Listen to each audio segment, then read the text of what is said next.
А про спортсменов что-то можете сказать? Про спортсменов? Есть у нас массовый спорт?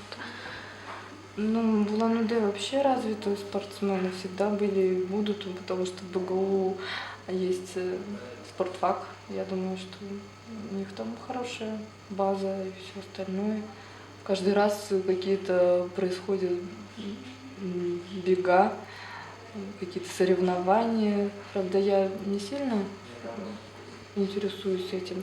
Я хожу в бассейн, шикарный бассейн ФСК. Вот это для меня просто отдушина.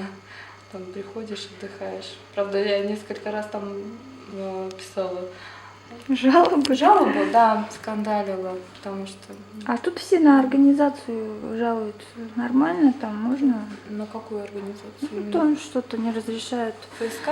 долго сушиться или там еще что-то. Да, это, в общем-то, это маленькая проблема. Самая большая проблема в том, что люди не могут просто элементарно делать правила, соблюдать правила гигиены.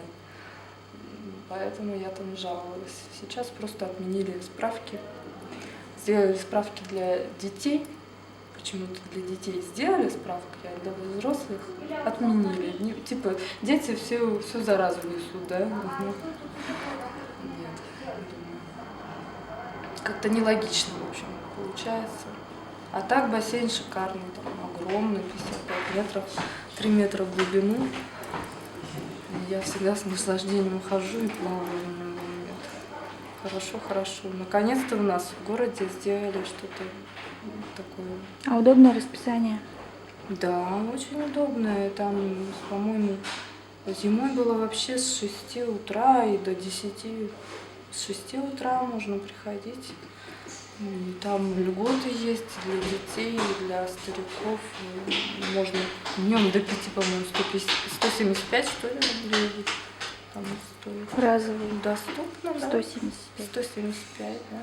Можно взять такой абонемент, многоразовый, там, ну, зависит, сколько раз вам нужно.